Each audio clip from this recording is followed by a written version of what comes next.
आज हम क्या पढ़ेंगे? संविधान की अनुसूचियां।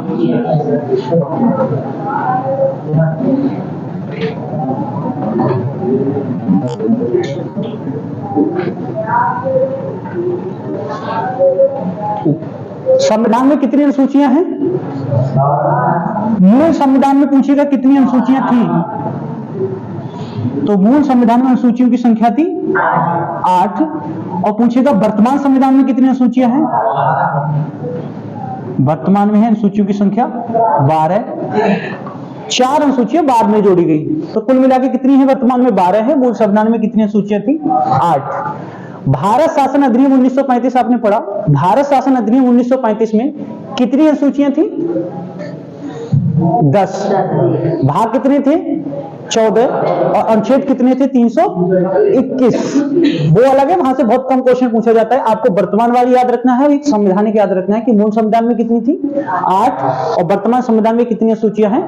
12।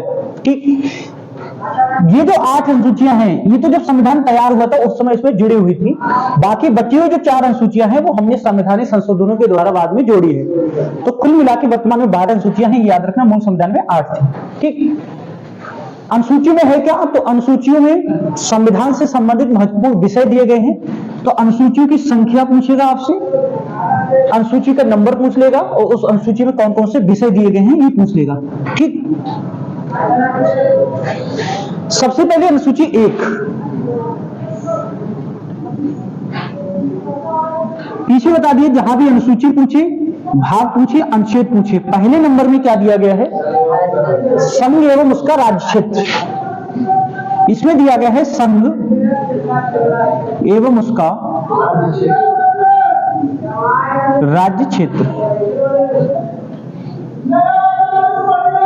संघ एवं उसका राज्य क्षेत्र, ये जो दी गई अनुसूची 1, इसमें भारत में कितने राज्य हैं इस बात को बताया गया है, और कितने केंद्र शासित प्रदेश हैं इस बात को बताया गया। वर्तमान में कितने राज्य हैं? 28 राज्य हैं, और केंद्र शासित प्रदेश कितने हैं? 8। ठीक है, ध्यान रखना, वर्तमान में 28 राज्य, 8 केंद्र शासित प्रदेश हैं। किसमें दिया गया है? अनुसूची 1 में दिया गया है। उसके बाद कौन सी अगली? अनुसूची 2। अनुसूची 2 किसके बारे में बात कर रही है? वेतन एवं भत्ते के बारे में। ठीक, और उसके बाद अनुसूची 3, और अनुसूची 3 किसके बारे में बात कर रही है? शपथ के बारे में बात कर रही है। अब ये देखो, पहला वाला तो बहुत आसान है, ये आपको रटनी पड़ेगी, सारी अनुसूचियां याद करनी पड़ेगी। लेकिन रटने का कोई कॉन्सेप्ट है नहीं, आप सारी चीजें याद मतलब रट नहीं सकते। तो इसके लिए सबसे अच्छा कि आप उसका बेसिक समझो। जब आप इसका बेसिक समझ जाओगे तो रटने की कोई जरूरत ही नहीं है।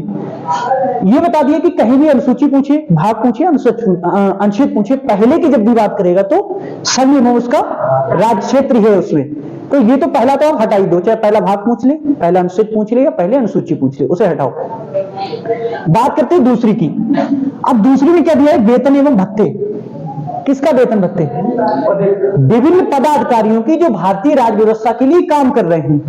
ऐसा नहीं कि पुलिस का वेतन कितना है, फलाने अधिकारी का, नहीं, किसी के बारे में नहीं, उन प्राधिकारियों के बारे में जो भारतीय राज्य व्यवस्था में काम कर रहे हैं। मतलब राष्ट्रपति के वेतन के बारे में कहा गया है, प्रधानमंत्री का वेतन कितना होगा, लोकसभा अध्यक्ष, उपाध्यक्ष, जो राजनीतिक व्यवस्था से जुड़े हुए लोग हैं, जो हमारी राज्य व्यवस्था से जुड़े हुए लोग भी राज्य अधिकारी होते हैं भारतीय राज्य व्यवस्था के, उनके बारे में बात कर रहे हैं। इसमें जो वेतन भत्ते दिए गए हैं, राज्य व्यवस्था का मतलब हो जाएगा आपके राष्ट्रपति हैं, प्रधानमंत्री हैं, मुख्यमंत्री हैं, लोकसभा अध्यक्ष, राज्यसभा अध्यक्ष, उनके बारे में बात कर रहा है। ठीक, इसमें आपके जो प्रशासनिक सेवा के अधिकारी होते हैं जैसे डीएम वगैरह, उनके बारे में वेतन की बात नहीं है। या मान लो कोई पुलिस में है, कोई और अधिकारी है, उनके वेतन भत्ते के बारे में बात नहीं, केवल किसके बारे में? जो भारतीय राज्य व्यवस्था के विभिन्न पदाधिकारी हैं उनके बारे में बात करना है। ठीक, हाँ, जिनका निर्वाचन होता है, आप ऐसे याद कर सकते हो, जिनकी नियुक्ति वालों का नहीं, जिनका निर्वाचन होता है। लेकिन उसमें कुछ अपवाद भी होते हैं, जैसे मान लो कुछ लोगों का नियुक्ति भी होती है, जैसे राज्यसभा के 12 सदस्यों का मनोनयन होता है, नियुक्ति होती है। आप सीधे सीधे नेताओं का याद कर लो, याद करने में थोड़ी क्या हो जाएगा, आसान हो जाएगा। तो अनुसूची 2 में क्या है? वेतन व भत्ते कितने? किसके? नेताओं के। विभिन्न जो हाँ, पॉलिटिक्स में जितने लोग होते हैं उनके बारे में बात कर रहा है। ठीक, आप याद कैसे करेंगे? तो देखो, सबसे ज्यादा जो इंक्रीजमेंट होता है कुछ समय में, कम समय में, जो सबसे आगे चले जाते हैं आर्थिक रूप से, कौन होता है? नेता होता है। और कोई भी नेता आप देख लो, जब तक वो 2 नंबर से पैसा नहीं कमाएगा, ईमानदारी से कोई भी नेता इतना बड़ा घर, इतने दोनों में इतना ज्यादा सक्षम नहीं हो सकता। ठीक, तो जो भी नेता होते हैं वो कैसे पैसा कमाते हैं? 2 नंबर से। तो आप ऐसे याद रख लो, अनुसूची 2 में क्या है? वेतन। 2 नंबर से पैसा कमाते हैं, तो किनका? अधिकारी, मतलब नेताओं का। तो नेताओं को जो वेतन और भत्ते दिए गए हैं वो किसमें है? अनुसूची 2 में दिए गए हैं। ठीक, तो 2 नंबर से आप याद कर लोगे कि राजनेता 2 नंबर से पैसा कमाते हैं, तो उनके वेतन भत्ते के बारे में कौन सी अनुसूची बात कर रही है? अनुसूची 2। ठीक, इसे आप ऐसे रिलेट करके याद कर लेना। अनुसूची 3 में किसकी बात कर रहा है? शपथ की बात कर रहा है। अब ये जो शपथ है, ये नॉर्मल किसी की व्यक्ति की शपथ नहीं है। जैसे गाने सुनते हो ना, कसम खा के कहो, तो कसम खा के कहो, वो वाले नहीं है। मतलब ये भी किसके लिए है? भारतीय राज्य व्यवस्था के जो पदाधिकारी हैं, ठीक, जो हमारे लिए काम कर रहे हैं राजनेता के रूप में, उनकी शपथ के बारे में बात कर रहा है। लोकसभा अध्यक्ष, राष्ट्रपति, जो भी हमारे संसद के सदस्य होते हैं उनके बारे में। कोई भी काम, जैसे आपने बचपन में पढ़ा होगा, बचपन में ये देखा होगा कि किसी भी बात को 3 बार बोल दे, जैसे बच्चा, तो ये 3 बार नहीं बोलेगा। 3 बार जब बोल देगा तो उसे एक शपथ के रूप में माना जाता है। बोला ऐसा हुआ, हाँ हुआ, फिर कहेगा ऐसा हुआ, हाँ हुआ, फिर तीसरी बार कहेगा ऐसा हुआ, ना हुआ। ऐसा होता है। मतलब 3 बार जब किसी बात को बोल दिया जाता है तो हमारे जो परिवेश में क्या माना जाता है? उसे शपथ माना जाता है। ठीक, या तो ऐसे याद कर लेना कि अनुसूची 3 में शपथ है, या फिर ऐसे याद कर लेना इसमें 3 अक्षर दिए गए हैं, शा, प, थ, शपथ, तो अनुसूची 3 में क्या हो जाएगा? शपथ। तो 2 और 3 याद कर लेंगे। 2 में 2 नंबर से राजनेता पैसा कमाते हैं, मतलब वेतन के, उनका वेतन कैसा है? 2 नंबर का है। ठीक, शपथ आप 3 बार किसी बात को कह देते तो शपथ हो जाता है, इसलिए अनुसूची 3 में क्या दिया गया है? शपथ। तो 1, 2 और 3 यह बहुत आसानी से याद कर लेंगे। अगली अनुसूची आपकी कौन सी? अनुसूची 4।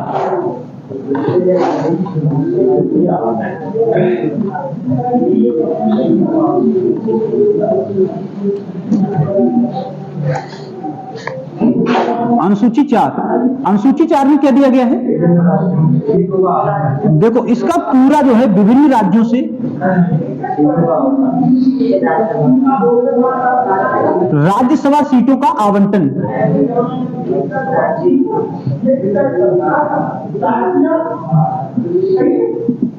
विभिन्न राज्यों से राज्यसभा सीटों का आवंटन। पहली बात तो आप ये ध्यान रखना कि जो राज्यसभा सदस्य होते हैं वो किस पर निर्भर करते हैं? राज्य पर निर्भर करते हैं।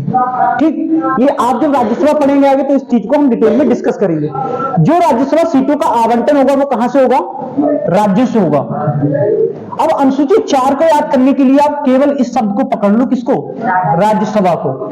ठीक, राज्यसभा सीटों का जो आवंटन होगा वो कहां से होगा? राज्यों से होगा। राज्यों की जनसंख्या पर निर्भर करता है कि किसी भी राज्य में जितने राज्यसभा सदस्य होंगे वो उस राज्य की किस पे निर्भर करेगा?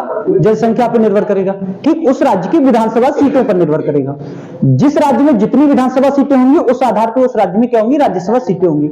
ठीक, दूसरा, राज्यसभा सीटें विधानसभा से रिलेट करती हैं, जबकि लोकसभा सीटों का विधानसभा से लेना देना कुछ नहीं होता है। ठीक, तो अनुसूची 4 में क्या हो जाएगा? राज्यसभा। जहां 4 लोग खड़े होते हैं वहां क्या लग जाती है? सभा लग जाती है। ऐसे याद कर लेना, जहां 4 लोग खड़े होंगे क्या लग जाएगी? सभा लग जाएगी। तो अनुसूची 4 में क्या हो जाएगा? आपका राज्यसभा हो जाएगा। फिर आती है आपकी अनुसूची 5। अनुसूची 5 किसके बारे में बात कर रहा है? SC ST के प्रशासन के बारे में। ST ST के प्रशासन के बारे में बात करती है कि जो SC ST का क्षेत्र है, जहां ये लोग अनुसूचित जाति के लोग और अनुसूचित जनजाति के लोग बहुतायत की संख्या में हैं या बहुसंख्यक हैं, तो ऐसे क्षेत्रों के प्रशासन का जो प्रावधान है वो किसमें है? अनुसूची 5 में है। ठीक, अनुसूची 5 को बहुत आसान याद करना है। जैसे आप 5 लिखते हैं वैसे ही आप क्या लिखते हैं? S। तो 5 को जोड़ के देख लेना, किससे? साथ, एस के साथ में। तो अनुसूची 5 में क्या है? SC ST के प्रशासन की बात कर रहा है। मतलब अगर कोई ऐसा क्षेत्र है भारत के अंदर जहां ST की जनसंख्या बहुत अधिक है, कुछ क्षेत्र आप देखे होंगे जैसे नागालैंड वगैरह है, मिजोरम है, जहां ST के प्रशासन के लिए विशेष प्रावधान किए गए हैं, तो ये जो शक्ति प्रदान होती है वो किसके तहत है? अनुसूची 5 के तहत है। अनुसूची 5 में क्या हो जाएगा? आपका SC ST का प्रावधान हो जाएगा, इनके प्रशासन का प्रावधान हो जाएगा। ठीक, अब कुछ राज्य अलग से हैं जो एसटी में बहुत ज्यादा, जहां केवल जनजाति जनसंख्या है, जिन्हें कई बार विशेष राज्य का दर्जा दिया जाता है, उनकी बात किसमें कर रहा है? अनुसूची 6 में। अनुसूची 6 का एक फार्मूला आप याद कर लो,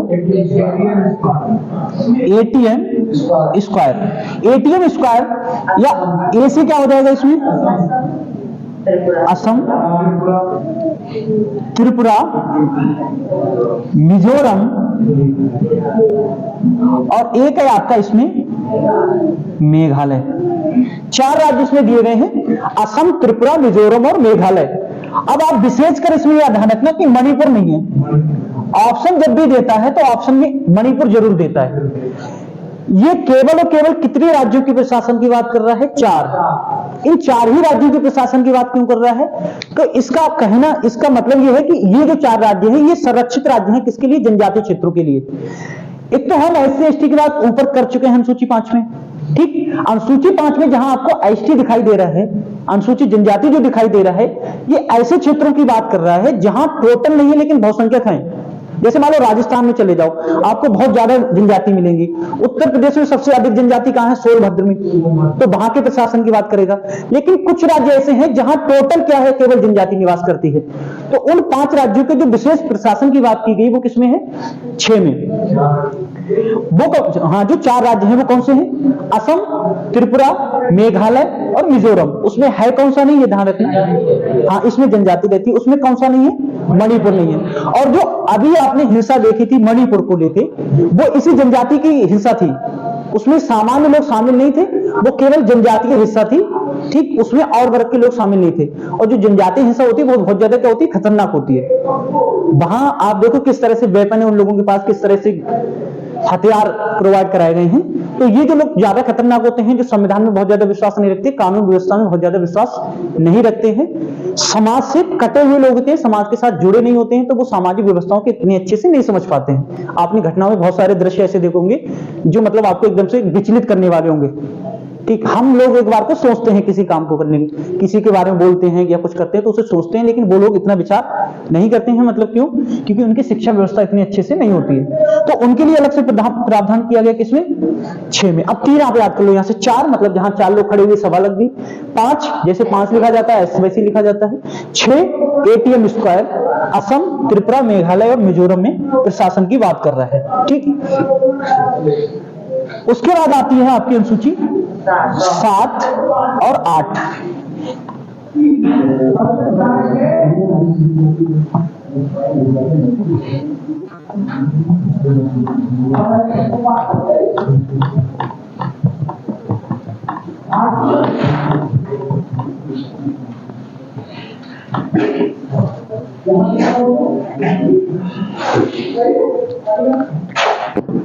अनुसूची 7 और अनुसूची 8। देखो अनुसूची 7 में क्या दिया गया है? संविधान की सूचियां। अब संविधान में कितनी प्रकार की सूची दी गई है? 3 प्रकार की सूची हैं। तो 3 प्रकार की सूचियों के बारे में बात कर रहा है कौन सा? अनुसूची 7। वो 3 प्रकार की सूचियां कौन सी है? एक नंबर 1 तो है संघ सूची, नंबर 2 कौन सी है? राज्य सूची, और नंबर 3 कौन सी है?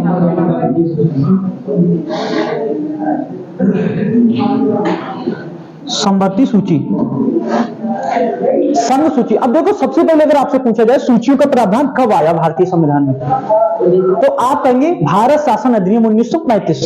1935 के अधिनियम से पहले कहीं भी संविधान में सूचियों का प्रावधान नहीं था। आप जब 1919 का अधिनियम पढ़ रहे थे तो 1919 के अधिनियम में आपने 2 चीजें देखी, एक तो संरक्षित विषय जिन्हें आरक्षित विषय कह देते थे, और दूसरे हस्तांतरित विषय। तो ये जो प्रावधान आपको दिखाई दे रहे हैं संघ सूची, राज्य सूची, ये उसी तरह के हैं संरक्षित विषय और हस्तांतरित विषय की तरह। लेकिन आप 1935 में जैसे ही आए तो आपने एक नया प्रावधान देखा, उसमें कौन सा? संवर्ती सूची। और अगर आपसे पूछने जाए बताइए संवर्ती सूची का प्रावधान भारतीय संविधान में कहां से लिया गया है? ऑस्ट्रेलिया से। संवर्ती सूची कहां से जोड़ी गई है? ऑस्ट्रेलिया के संविधान से संवर्ती सूची जोड़ी गई है। हमारे संविधान का ढांचा था, जैसे आप पहले 1935 के अधिनियम में जब पहली बार जोड़ी गई संवर्ती सूची तो प्रावधान लिया गया था ऑस्ट्रेलिया से, ठीक। संघ सूची पे विषय, जो संघ सूची में जो विषय दिए गए हैं ये कुछ नहीं है, 3 प्रकार की लिस्ट बना दी गई है कि 3 लिस्ट हैं, इनमें से इस लिस्ट पे केंद्र सरकार कानून बनाएगी, इस लिस्ट में जो विषय दिए गए हैं इन पे राज्य सरकार कानून बनाएगी, और तीसरी वाली जो लिस्ट है जिसे हम समवर्ती सूची कह देते हैं, इनमें जो विषय दिए गए हैं इन पे दोनों कानून बना सकते हैं। और अगर दोनों के कानून आपस में टकरा जाएं या आपस में विपरीत हैं या आपस में एक जैसे हैं तो वरीयता कौन से कानून को दी जाएगी? केंद्र सरकार के कानून को वरीयता दी जाएगी। 2 बातें तो ये याद रखना है। तीसरा कि अगर मान लो कई बार ऐसा होता है कि जो राज्य सूची का विषय राज्य ने जो कानून बनाया है समवर्ती सूची पर, वो कानून भी लागू हो सकता है केंद्र के जो कानून को इग्नोर करके। वो तभी होगा जब राष्ट्रपति राज्य के कानून को अनुमति दे देगा तो। ठीक, तो एक ये अपवाद है कि राज्य सरकार के द्वारा बनाया गया कानून भी समवर्ती सूची पर लागू हो सकता है यदि राष्ट्रपति उसे क्या कर देता है? अनुमति दे देता है, तो वरना वरीयता किसे दे दी जाएगी? केंद्र सरकार के कानून को। ठीक, ये ध्यान रखना। संघ सूची के विषय में कानून बनाएगी केंद्र सरकार। मूल संविधान में कितने विषय रखे गए थे? 97। ये मूल में थे इधर वाले विषय। और वर्तमान में बात करेगा तो 98। आप कहोगे सर पहले आपने 100 बताया था। ठीक, पहले इसमें 100 विषय थे, लेकिन अब वर्तमान की बात करोगे, नया एडिशन जो आया है उसमें कितने हैं? 98 हैं। तो इसे आप एक बार करेक्ट कर लेना अगर किसी ने 100 लिखे हुए हो या नोट्स में अगर 100 दिए हैं तो। ठीक, देखो ये जो विषय होते हैं ये क्या रहते हैं? चेंज होते रहते हैं, कभी कम हो जाते हैं, कभी क्या हो जाता है? ज्यादा हो जाता है। ठीक, तो 97 विषय थे मूल संविधान में, फिर 100 हो गए, वर्तमान में कितने हैं? 98 विषय हैं। ठीक, राज्य सूची के विषय पे कौन कानून बनाएगा? राज्य सरकार कानून बनाना। राज्य सरकार राज्य सूची के विषय में मूल रूप से कितने विषय दिए गए थे? 66, जबकि वर्तमान में कितने हैं? 61। ठीक, 66 है, वर्तमान में 61 हैं। ठीक, इसमें से कम हो गए। ठीक, इसमें से कम, इसके कुछ विषय थे वो किसमें शामिल कर दिए गए हैं? संघ सूची में शामिल कर दिए गए। ठीक, फिर अगली आती है समवर्ती सूची, जिसपे केंद्र व राज्य दोनों कानून बना सकते हैं। मूल संविधान में कितने विषय थे? 47। और वर्तमान में कितने हैं? 52। ये आपको ध्यान रखना है। हाँ, 59 ही है।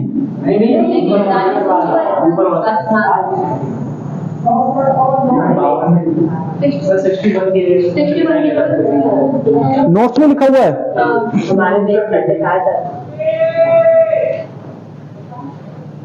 हाँ, ये भी संशोधित वाला, ये भी 59 कर लो। वहां जो 66 हुआ है वहां 59 हो गया है। ठीक, तो राज्य सूची के बीच में 66 के बाद इसमें कितने हो गए हैं? 59 हो गए हैं। ठीक, और समवर्ती सूची में 47 और 52 है अभी भी। ठीक, ये विषय आपको याद रखने की इतनी ज्यादा जरूरत है नहीं कि कौन सी, आप केवल इतना याद रख लो राज्य संघ सूची में कितने विषय हैं, राज्य में कितने हैं, और समवर्ती सूची में कितने विषय हैं। ठीक, ये किसकी बात कर रहा है? अनुसूची 7 की बात कर रहा है। अब अनुसूची 7 में केवल इतनी बात याद रखना है रुपसो कि अनुसूची 7 में दिया क्या गया है। ठीक, तो अनुसूची 7 में दिया गया है संविधान की सूचियां। अब कैसे याद करोगे? तो जब व्यक्ति की शादी हो जाती है, वो भी नहीं हुई रूप स्वरूप, अभी नहीं हुई है। सर कह रहे सर मजाक कर रहे हैं, अभी देखने से नहीं लग रहा ना हुई। जब व्यक्ति की शादी हो जाती है, शादी में क्या होता है? 7 फेरे होते हैं, और जैसे ही 7 फेरे हो जाते हैं व्यक्ति के जीवन के, तो उसके हाथ में एक लिस्ट आ जाती है। किसकी? घर के कार्यों की, घर में घरेलू सामान की, कि मार्केट जाना तो लिस्ट बना, क्योंकि याददाश्त क्या हो जाती है व्यक्ति की? कम। शादी के बाद याददाश्त कैसी हो जाती है? कम हो जाती है, तो व्यक्ति लिखने लगता है, सब लिस्ट बनाने लगता है। कब? जब उसके 7 फेरे हो जाते हैं उसके बाद। उससे पहले तो दिमाग बहुत अच्छा चल रहा होता है, जैसे आप लोगों का चल रहा है। ठीक, फिर आप भूलने लगोगे चीजों। तो अनुसूची 7 को आप ऐसे याद कर लेना कि जैसे 7 फेरे हुए तो हाथ में क्या हो गई? सूचियां आ गई। ठीक, लिस्ट आ गई कि क्या क्या कानून, मतलब क्या क्या घरेलू सामान को खरीद के लाना है, क्या क्या करना है, वो सारे। कितनी लिस्टें बनाओगे आप? 3 लिस्ट बनाओगे। एक में ये वाला सामान लिख लिया, एक में ये वाला सामान लिख लिया, एक में ये वाला सामान लिख लिया। ठीक, फिर अगली आती है अनुसूची 8। अनुसूची 8 किसकी बात कर रहा है? संविधान की भाषाओं की बात कर रहा है। ये बहुत ज्यादा महत्वपूर्ण है। संविधान की भाषाएं। संविधान में कितनी भाषाएं थी? तो मूल रूप से कितनी थी? 14, और वर्तमान में कितनी है? 22।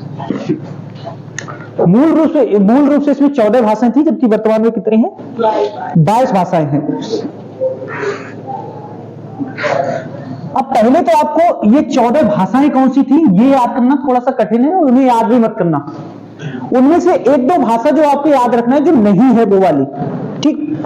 तो पहला तो जो जहां आपको 14 भाषाएं दी गई हैं उनमें एक बार देख लो, असमिया है, बंगाली है, गुजराती है, हिंदी है, कन्नड़ है, कश्मीरी है, मलयालम, मराठी, उड़िया, पंजाबी, संस्कृत, तमिल, तेलुगु और उर्दू। अब इसमें देखो आपको एक भाषा नहीं दिखाई दे रही, वो कौन सी है?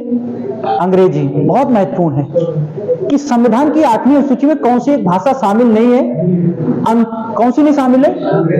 ऑप्शन संस्कृत जरूर देगा वो, और विशेषकर ध्यान रखना संस्कृत संविधान की 8वीं अनुसूची में शामिल है, और शामिल ही नहीं है तो मूल रूप से शामिल है। एक तो क्वेश्चन ये पूछेगा कि संविधान की 8वीं अनुसूची में कौन सी एक भाषा शामिल नहीं है, ठीक। ऑप्शन आपको देगा तो अंग्रेजी आपका सही होगा। जब तक इतनी बार भी क्वेश्चन पूछा गया अंग्रेजी ही सही है, और ज्यादा भाषाओं के बारे में वो डिस्कस नहीं करता है, ठीक। तो एक तो आपको ये ध्यान रखना कि अंग्रेजी जो मूल संविधान की 22 भाषा है उनमें शामिल नहीं है। दूसरा क्वेश्चन इस तरह से बनता है, नमस्ते, दूसरा क्वेश्चन इस तरह से बनता है कि कौन सी एक भाषा मूल रूप से भारतीय संविधान में शामिल नहीं थी, ठीक। तो जो 14 भाषाएं हैं उनके अलावा जो नई भाषाएं जोड़ी गई हैं, 14 के बाद 22 है तो कितनी नई जोड़ी गई हैं? 8 जो नई भाषाएं जोड़ी गई उनमें से कोई एक ऑप्शन दे देगा। जैसे मान लो बोडो है, डोगरी है, मैथिली है, संथाली है, ठीक, मणिपुरी है, कोंकणी है। ये 8 भाषाएं जोड़ी गई हैं। उनमें से कोई सी एक भाषा ऐसी होगी जो मूल में नहीं शामिल थी, बाद में जोड़ी गई, ठीक।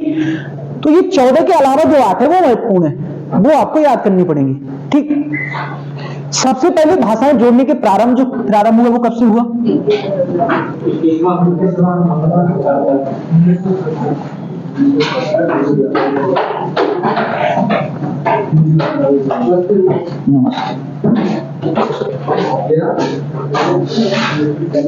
नमस्ते, ठीक ठाक हो? देखो, सबसे पहले कौन सा संविधान संशोधन? 21वां संविधान संशोधन, ठीक। कब हुआ था ये?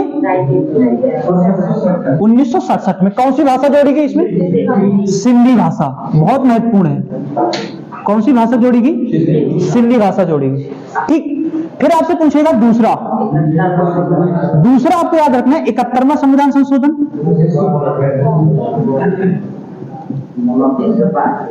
अब इसमें देखो कौन कौन सी भाषा जोड़ी गई है? नेपाली, मणिपुरी और कोंकणी। अब यहां से दो प्रकार से क्वेश्चन बन जाएगा। एक तो ये पूछेगा कि 71वें संविधान संशोधन के तहत संविधान में कितनी भाषाओं को जोड़ा गया? 3 भाषाओं को। कौन कौन सी 3 भाषाएं हैं? नेपाली, मणिपुरी और कोंकणी। इसकी एक शॉर्ट ट्रिक भी है, आप याद रख सकते हैं, नमक। नेपाली, मणिपुरी, कोंकणी, ठीक। 3 भाषाएं जोड़ी गई। कब? 1992 में। कौन सा संविधान संशोधन है? 71वां संविधान संशोधन। ये आपसे ऐसे पूछ सकता है कि बताइए 21वें संविधान संशोधन के तहत कौन सी भाषा जोड़ी गई? सिंधी। या पूछेगा 21वें संविधान संशोधन के तहत कितनी भाषाएं जोड़ी गई? केवल एक भाषा, वो कौन सी थी? सिंधी भाषा, ठीक। फिर अगला कौन सा है? 92वां संविधान संशोधन, ये हुआ है आपका 2003 में। अब इसमें देखो कौन कौन सी भाषा जोड़ी गई। एक तो बोडो, डोगरी, मैथिली और संथाली, ठीक। तो अब इसमें भी ऐसे पूछ सकता है कि बताइए 92वें संविधान संशोधन के तहत कितनी भाषाएं जोड़ी गई? 4। अब देखो संशोधन में आप क्रम से भी याद रखो, पहले 1 जोड़ी गई, फिर 3 जोड़ी गई, फिर 4 जोड़ी गई, ठीक। तो 21 वाले में 1 जोड़ी गई, 71 वाले में 3 जोड़ी गई और 92 वाले में 4 जोड़ी गई, ठीक। इसको आप ऐसे याद रख सकते हो, BDMS, जैसे बोर्ड मास वाला नियम होता है उसी तरह BDMS, बोडो, डोगरी, मैथिली और संताली भाषाएं जोड़ी गई 92वें संविधान संशोधन 2003 के तहत। तो ये जो आपको दिखाई दे रही 3 और 4, 7 और 1, 8 भाषाएं, ये बाद में जोड़ेंगे तो वर्तमान में कुल कितनी भाषाएं होगी? 22, जबकि मूल में कितनी थी? 14। अंग्रेजी भाषा जो है वो भारत की, और एक जो सबसे महत्वपूर्ण है वो है भोजपुरी। भोजपुरी बहुत पूछता है, भोजपुरी भी जो 22 भाषाएं हैं संविधान की उसमें शामिल नहीं है, ठीक। ये आपकी होगी अनुसूची 8। अब ये जो 8 अनुसूचियां थी ये कौन सी हैं? ये तो वो अनुसूचियां हैं जो मूल रूप से शामिल थी संविधान में, ठीक। इसके अलावा 9, 10, 11 और 12 ये जो अनुसूचियां हैं इन्हें संविधान संशोधनों के तहत जोड़ा गया है बाद में, ठीक। अब यहां से दो तरह के क्वेश्चन हैं। एक तो आपसे अनुसूची के बारे में पूछेगा, कोई बड़ी बात नहीं है, लेकिन जब आपसे पूछेगा कौन से संशोधन के तहत जोड़ा गया है, ये थोड़ी सी बड़ी बात है। बड़ी बात तो कुछ नहीं है, सब याद हो जाएगा आसानी से। अगली कौन सी आएगी अनुसूची? अनुसूची 9। अनुसूची 9 के तहत जोड़ा गया भूमि सुधार के कानूनों को जोड़ा गया, भूमि सुधार के कानून, ठीक। ये कौन से संशोधन के तहत? प्रथम संविधान संशोधन।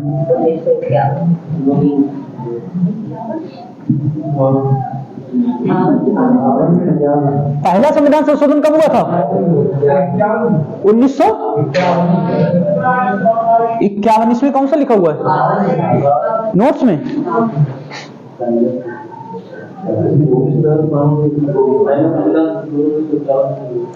ठीक है, सही कर लो इसे।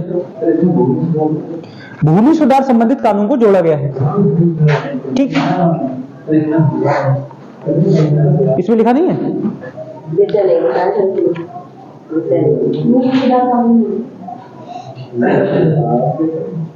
अच्छा, इसमें विषय नहीं लिखा है, उसमें लिख लो भूमि सुधार संबंधित कानून को जोड़ा गया।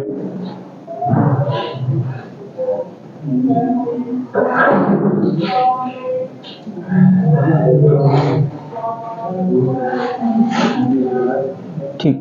प्रथम संविधान संशोधन 1951 के तहत अनुसूची 9 को जोड़ा गया। अनुसूची 9 किससे संबंधित है? भूमि सुधार कानून से संबंधित है। भूमि सुधार संबंधित जो कानून होते हैं इन्हें न्यायालय में चुनौती नहीं दी जा सकती है। अब इसके कहने का मतलब ये कि जो भी कानून भूमि सुधारों से संबंधित हैं, भूमि सुधारी का मतलब ये हुआ कि आपको एक अनुच्छेद दिया गया था, अनुच्छेद 31। अनुच्छेद 31 क्या था? संपत्ति अर्जित करने का अधिकार, कि किसी भी व्यक्ति को अपनी संपत्ति अर्जित करने का अनिवार्य अधिकार है, जिसे समाप्त कर दिया गया कौन सा संविधान संशोधन है? 42वां संविधान संशोधन 1976 के तहत, और उसे हटा के कहां लिखा गया है? अनुच्छेद 300 का के तहत, ठीक। तो अनुच्छेद 300 का में हटा के उसे जोड़ दिया गया किसे? जो हमारा संपत्ति अर्जित करने का अधिकार था। तो जो मौलिक अधिकार था वर्तमान में क्या है? वो केवल हमारा विधिक अधिकार है, कानूनी अधिकार है। देखो इसके पीछे एक बहुत बड़ी कहानी है। भूमि सुधार कानून ये कहता है कि सरकार अगर आपकी भूमि को अर्जित करना चाहे या आपकी भूमि पे अधिकार करना चाहे, आपकी संपत्ति पे अधिकार करना चाहे, तो आप उसे रोक नहीं सकते हैं, ये सरकार के पास अधिकार है, ठीक। और ऐसे जो विषय हैं इन्हें आप न्यायालय में चुनौती भी नहीं दे सकते। अगर मान लो आपका रोड कहीं से रोड निकल रहा है, आपकी कोई भी जमीन आ रही है, सरकार उस जमीन का अधिग्रहण कर रही है, तो आपको कोई अधिकार नहीं है कि सरकार को आप रोक सको कि इसका अधिग्रहण नहीं होगा, वो अधिग्रहण होगा ही होगा। इसके लिए आप न्यायालय भी नहीं जा सकते। भूमि सुधारों संबंधित जो भी कानून है, ये कब जोड़ा गया? 1951 में, जबकि मूल संविधान में ऐसा नहीं था।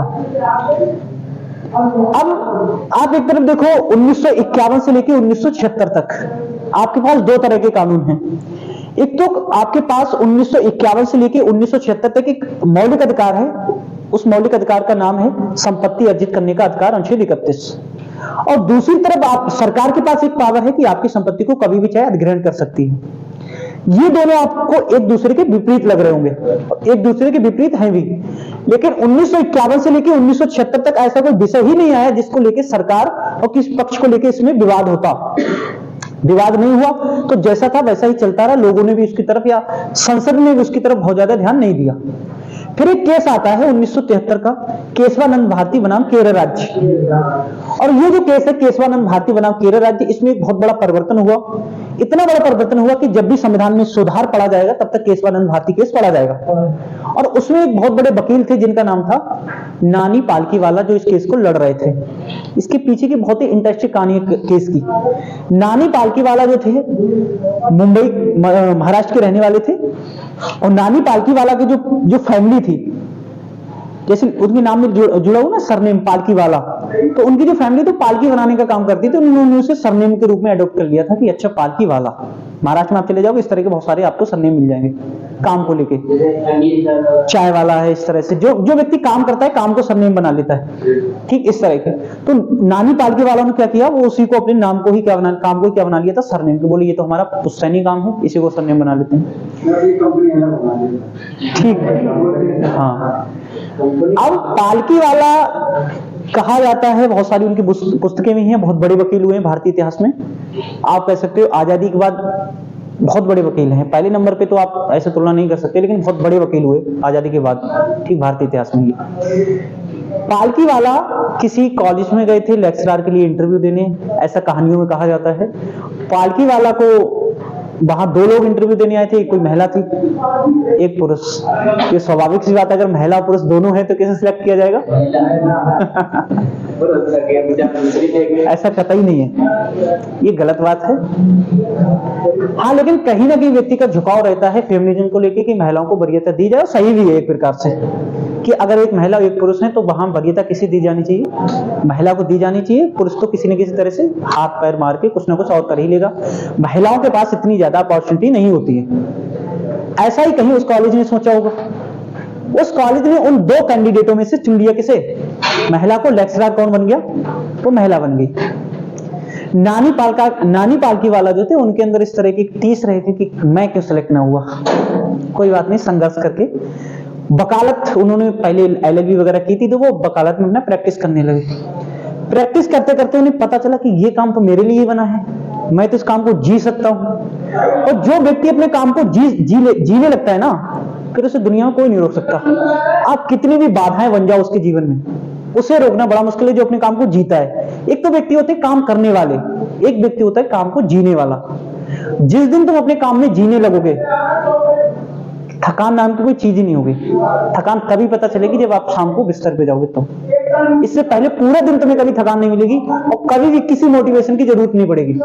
ये तभी पड़ेगी जब तुम काम को काम के रूप में कर रहे हो तो। और जब काम को तुम अपने प्रोफेशन के रूप में करने लगोगे तो तुम कभी इस तरह की तुम्हें दिक्कतें नहीं आएंगी। नानी पालकी वाला ने उसे क्या कर लिया, अडॉप्ट कर लिया काम को। नानी पालकी वाला मजे लेने लगे काम में, काम करने लगे। अब वो केसों को खोज के लाते थे, ऐसी दलील रखते थे कि सामने वाला भी चकरा जाता था कि वाह क्या वकील है। एक दिन क्या हुआ, केशवानंद भारती जो थे, एक बहुत बड़ा क्षेत्र था, हजारों बीघा में उनकी जमीन थी, मठ की जमीन थी। तो केशवानंद भारती वहां कोई केरल राज्य को निर्माण करा रही थी, तो केशवानंद भारती का एक केस हो गया था केरल राज्य के खिलाफ में। बहुत बड़े मठाधीश थे केशवानंद भारती, तो वो केरल राज्य में उनका चल रहा था केस। नानी पालकी वाला बैठे हुए थे, उसकी सुनवाई चल रही थी केस की, वकील और भी बैठे रहते हैं अपने केस को लेकर कोर्ट में, वो पूरा उसे सुनते रहे। केशवानंद भारती का जो वकील था वो दलील दे रहा था, लेकिन बहुत ज्यादा मजबूती से नहीं दे रहा था। नानी पालकी वाला को लगा कि ये कहानी, ये केस अगर मेरे हाथ में आ गए तो मैं जितवा दूंगा इसे, और ये मजेदार केस है, क्योंकि उन्हें पता था कि आर्टिकल 31 है जो इसके बिल्कुल विरोध में है, अनुसूची 9 के। ठीक, नानी पालकी वाला ने जब वहां की सुनवाई समाप्त हुई तो उस वकील से मिले। केशवानंद भारती के जो और लोग थे मठ के, वो उस वकील के साथ होते थे, तो उन्होंने उनसे गुजारिश की आप ये केस मुझे दे दो। उन्होंने बताया कितनी फीस लोगे? तो उन्होंने कह दिया इस केस की मैं कोई फीस नहीं लूंगा, ये केस मैं अपने लिए लड़ूंगा, मतलब अपनी काम के लिए लड़ूंगा। उन्हें पता था कि अगर ये केस मैं जीतता हूं तो बहुत आगे तक चीजें इसमें सुधरेगी। वो वकील दूसरा था, विरोध भी करता, लेकिन वो केस उन्होंने ले लिया क्योंकि वो फ्री काम करने को तैयार थे। नाम भी उस समय मार्केट में ठीक ठाक उनका हो चुका था। ठीक, नानी पालकी वाला ने केस ले लिया। नानी पालकी वाला केस लड़े, केस सुलझा ही नहीं, केस चला गया बनाम ऑफ इंडिया, मतलब भारत राज्य। इतना बड़ा केस हो गया कि वो संघ सरकार के खिलाफ केस चला गया। अब वहां पक्ष कौन कर रहा है? भारत का CJI अपना पक्ष रख रहा है उनके विरोध, मतलब भारत का जो जनरल होता है वो अपना पक्ष रख रहा है सरकार की तरफ से। ठीक, नानी पालकी वाला वो केस जीत गए, और जीत गए तो सरकार को संविधान में संशोधन करना पड़ा, और संशोधन ऐसा कि संपत्ति का अधिकार ही हटाना पड़ा। ठीक। फिर ये कहानी में भी कही जाती कि नानी पालकी वाला कई बार उस महिला को ढूंढा, उन्होंने कई बार उससे मिले, फिर उससे कहते थे कि तुम्हारी वजह से जो भी हूँ आज, काश मेरा सिलेक्शन उस दिन अगर हो जाता तो मैं केवल एक जिले में सीमित रह जाता, एक कॉलेज में सीमित रह जाता, आज मुझे पूरा भारत जानता है। तो कभी कभी कुछ घटनाएं क्या होती हैं, ना होना ही अच्छा होता है। फिर वो आगे चल के बहुत ज्यादा जीवन में एक ऐसा पड़ाव आता है, फिर तुम पीछे मुड़ के देखते हो कि मैं कहाँ रो रहा था, किसके लिए रो रहा था। जो होता है वो अच्छे के लिए होता है। जो ठोकर अगर तुम्हें जीवन में लग रही ना, वो अगली ठोकर से बचाने के लिए है। अगर रास्ते के चलते हुए तुम्हारे पैर में पत्थर लग रहा है तो हो सकता है किसी बड़े टकराव से बचाने के लिए, जिससे तुम्हारा अटेंशन उसी की तरफ है, तुम्हारा ध्यान उसी की तरफ है। तो जीवन में थोड़ी थोड़ी समस्याएं अगर आ रही हैं, इसका मतलब है कि बड़ी समस्या तुम्हारे आप सामने नहीं आए। भगवान इस तरह का प्रावधान कर रहा है कि आपके सामने कोई बड़ी समस्या खड़ी ना हो जाए। तो नानी पालकी वाला फिर संविधान में संशोधन हुआ, भूमि सुधार कानून उसमें, ये तो 1951 में ही जोड़ दिया गया था। फिर ये संशोधन हो गया तो मौलिक, जो हमारा मौलिक अधिकार था उसे क्या कर दिया गया, हटा दिया गया। वो किसमें है, कानूनी अधिकार के रूप में। तो इस कहानी से मोरल ऑफ द स्टोरी ये है कि अगर जीवन में बहुत अच्छा नहीं चल रहा है, जीवन में कभी भी ग्राफ ऐसे नहीं चलता है। व्यक्ति ग्राफ को इस तरह से देखना चाहता है कि हमारा जीवन है, एक तरफ समय है, एक तरफ जीवन है, ये ग्राफ ऐसे चल जाए, कभी नहीं चल सकता। अगर इस तरह से ग्राफ चला जाएगा जीवन का, तो ये तुम्हारी सफलता है मान लो, और ये है तुम्हारा समय। इतने दिन किसी के अच्छे होते नहीं है कि जितना समय चल रहा है उतनी सफलता चली जाए। जीवन में बहुत उतार चढ़ाव आते हैं। हो सकता है समय तुम्हारा चला ही जा रहा है और जीवन के ग्राफ ऐसे ही चल रहा है, सफलता बढ़ी नहीं रही है, समय निकलता चला जा रहा है, ठीक। लेकिन ये भी नहीं हो सकता कि अगर आप मेहनत कर रहे हो तो जीवन का ग्राफ इस तरह से चलेगा। जीवन का ग्राफ ऐसे चलता है कहीं, और फिर एक समय जाके ऐसा चला जाता है कि आप खुद नहीं सोचते हो कि मैंने कभी इतना सोचा था कि मैं इतने आगे तक चला जाऊंगा। इसके पीछे की कहानी केवल और केवल क्या है, वो है संघर्ष। कोई शॉर्टकट हो ही नहीं सकता है कि आप शॉर्टकट के रास्ते जाने का प्रयास करोगे, नहीं, कोई शॉर्टकट नहीं है सिवाय मेहनत के। और मेहनत करोगे फिर रोकने वाला कोई नहीं है। सिलेक्शन उसका बस कई बार बता दे 0.0001% हिस्सा है जिसे आप बहुत ज्यादा जीना चाहते हो, फिर आप कहोगे नहीं, मैं इसके लिए बना ही नहीं हूं। और अगर जीवन में तुमने कुछ निर्धारित कर लिया है ना, और आप वहां आप पहुंचना चाहते हैं, जैसे कुछ लोग होते हैं बहुत अच्छा बैकग्राउंड नहीं होता है, मोस्टली नहीं होता है ग्रामीण क्षेत्रों में, और उनका एक सपना होता है कि मैं किसी बड़े पद पे चला जाऊं, लेकिन ऐसा संभव नहीं होता कि यहां से उठ के वो सीधे दिल्ली चला जाए, वहां बैठ के तैयारी करे 8-10 महीने 2 साल। इतना फैमिली बैकग्राउंड अच्छा नहीं है, आर्थिक स्थिति नहीं इतनी अच्छी है। लेकिन तुमने जीवन में जो सोच लिया एक बार कि मुझे वहां तक जाना है, पड़ाव कितने आएंगे मैं सारे पार करूंगा। आप कांस्टेबल से अपनी जर्नी शुरू करके आप आईपीएस तक बहुत सारे लोगों को देखते होंगे जो आईपीएस तक पहुंचे हैं, तो उसी किस्म के लोग थे जिन्होंने ठान रखा था कि मैं वहां तक जाऊंगा। कैसे जाऊंगा वो अलग बात है, कितनी ठोकरें आएंगी उन सब सारी ठोकरों को सहता हुआ जाऊंगा, ठीक। तो जीवन जीने का एक उद्देश्य हमेशा रखना कि जीवन में तो समझौता मत करना, दूसरा कभी भी ऑप्शन मत बनना कि नहीं बस जिस दिन तुमने कंफर्ट जोन में अपने आप को सेव कर लिया कि अब तो मिल ही गई ना कांस्टेबल की, जीवन गुजर ही रहा है, नहीं, फिर तुम्हारा वहीं से संघर्ष खत्म हो जाएगा, वहीं से तुम्हारा जो तुमने शुरुआत की थी वो वहीं खत्म हो जाएगी। तुमने अगर एक बार सोच लिया कि मुझे जहां तक जाना है, तो सोच लो हर हालत में वहां तक जाना है, चाहे मुझे कितनी भी मेहनत करनी पड़े। दूसरा ये कि जीवन में अपने आप को किसी का विकल्प मत बनने देना कि कोई भी आए तुमसे तुम्हें विकल्प के रूप में स्वीकार करे, तुम हो तो सही है वरना कोई, और इस तरह का नहीं। जीवन में या तो सब कुछ चाहिए या कुछ भी नहीं। तो कॉन्सेप्ट जीने का अधिकार ये रखो, या तो जीवन में तुम्हें सब कुछ चाहिए जो भी तुमने सोच रखा है, सब कुछ का मतलब पूरी दुनिया नहीं, सिकंदर की तरह पागल होना नहीं, वो जो तुमने सोच रखा है जीवन में या तो वो सब कुछ चाहिए या फिर कुछ भी चाहिए, ठीक। और सब कुछ पाने का एक है, उसमें आपको मेहनत करनी पड़ेगी। तो एक जिंदगी है, अगर समझौतों के साथ जी तो फिर क्या जी, ऐसा तो नहीं कि 10-20 मिलने वाली है। एक जिंदगी समझौतों के साथ नहीं जीनी है, अपने हिसाब से जीनी है, अपनी जिंदगी है, हाँ, ठीक। अब टॉपिक की तरफ आओ, ये ज्ञान ध्यान की बातें होंगी। हाँ, अगर सरकार आपके लिए उचित मुआवजा नहीं दे रही तो आप कोर्ट जा सकते हो, लेकिन अधिग्रहण रोका नहीं जा सकता। सीधे उसमें कहा कि आपकी भूमि का अधिग्रहण नहीं रोका जा सकता।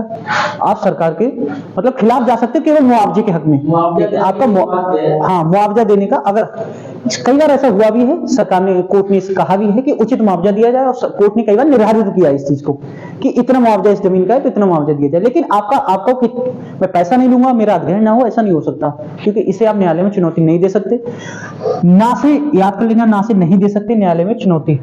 कौन से कानून दिए गए हैं? भूमि सुधार। अगली आती है आपकी अनुसूची, अनुसूची 10, दा से 10, दा से दल बदल। तो दा से 10 और दा से दल बदल, इसे याद रख लेना। इसमें दल बदल संबंधी कानून जोड़ा गया है। पहले क्या होता था, पार्टी में कोई व्यक्ति किसी पार्टी से चुनाव जीतता था, दूसरी पार्टी में शामिल हो जाता था, फिर सरकार एक कानून लेके आई, उसे कहा जाता है दल बदल संबंधित कानून। इसे कब जोड़ा गया है?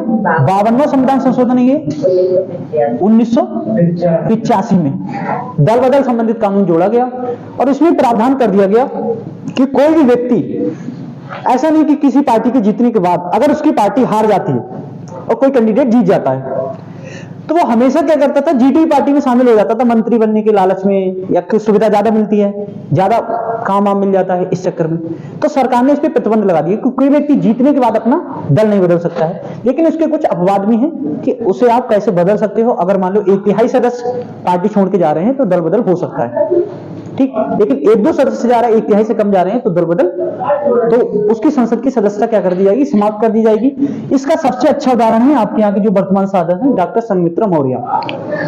उनके पिताजी समाजवादी पार्टी में चले गए, वो वर्तमान में बीजेपी में। वो चाहकर भी बीजेपी पार्टी नहीं छोड़ सकती। अगर पार्टी छोड़ेंगी तो उनकी संसद की सदस्यता क्या हो जाएगी? रद्द हो जाएगी, क्योंकि निर्वाचन के समय वो किसकी सदस्य थी?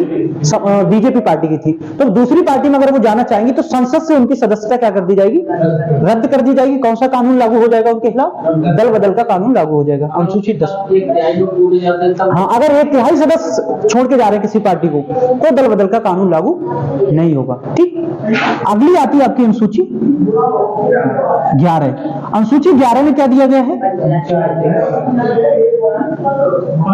पंचायत। इसमें दिया गया ग्राम पंचायत, केवल पंचायतें नहीं कहेंगे, ग्राम पंचायतें।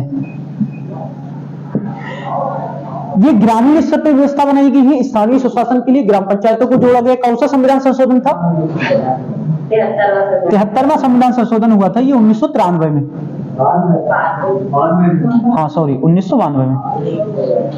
73वां संविधान संशोधन कब हुआ था? 1992 में हुआ था। और अनुसूची 12 जो आपकी है, ये किससे संबंधित है? नगर पालिकाएं। 74वां संविधान संशोधन है, ये भी कब हुआ था? 1900 नहीं, नोट्स में 73 दोनों 92 में है, 73वां भी 74वां भी। देखो अभी आपने 71 पढ़ा था पीछे, 71, 72 और 73 ये सब किसमें हुए हैं? 1992 में हुए हैं। 73वां संविधान संशोधन 1992 में हुआ है, 74वां भी संविधान संशोधन 1992 में हुआ है। नोट में ध्यान में दिया है क्या? सही कर लो उसे।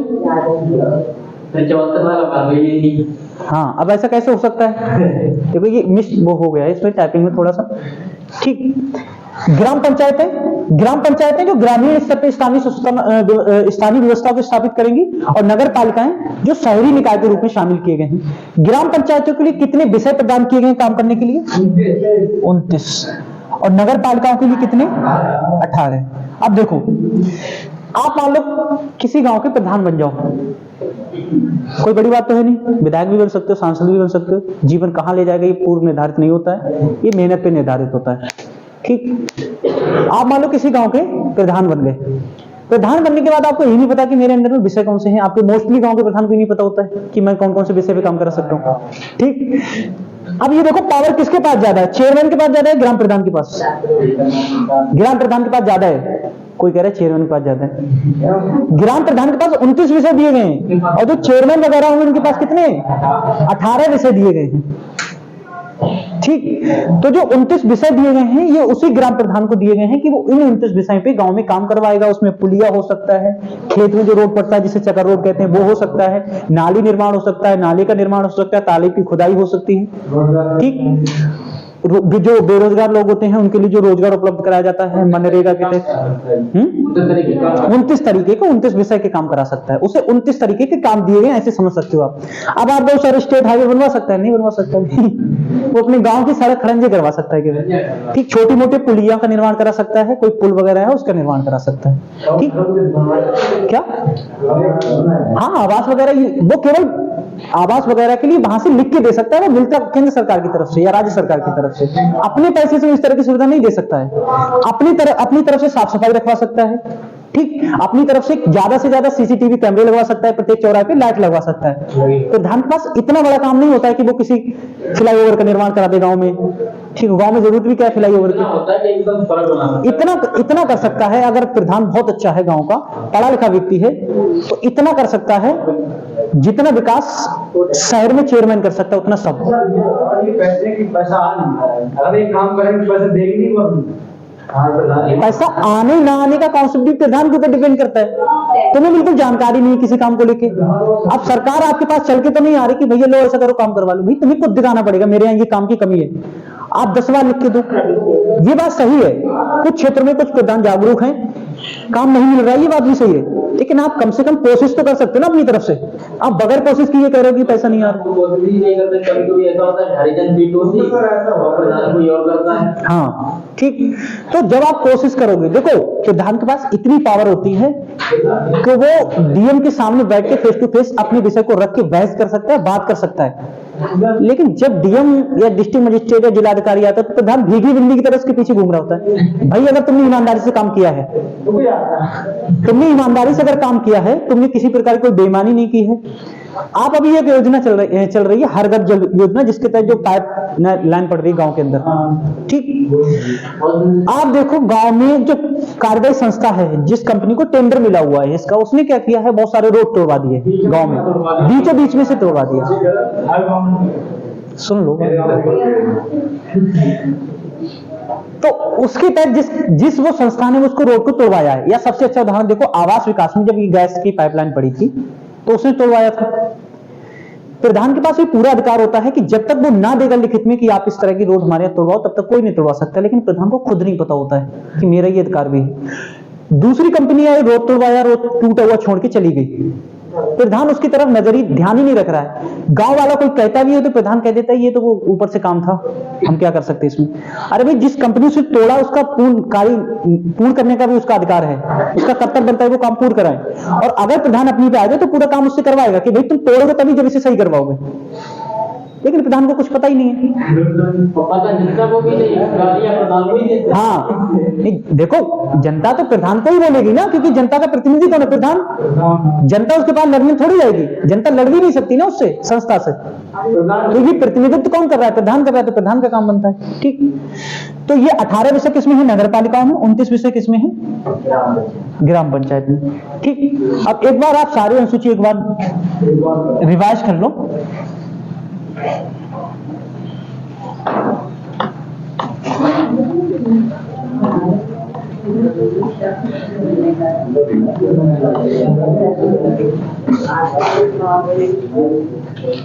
सबसे पहले अनुसूची 1 थी, 1 में क्या है, जहां भी पूछ लेगा संघ एवं उसका राज्य क्षेत्र। अनुसूची 2 में क्या है, वेतन। 3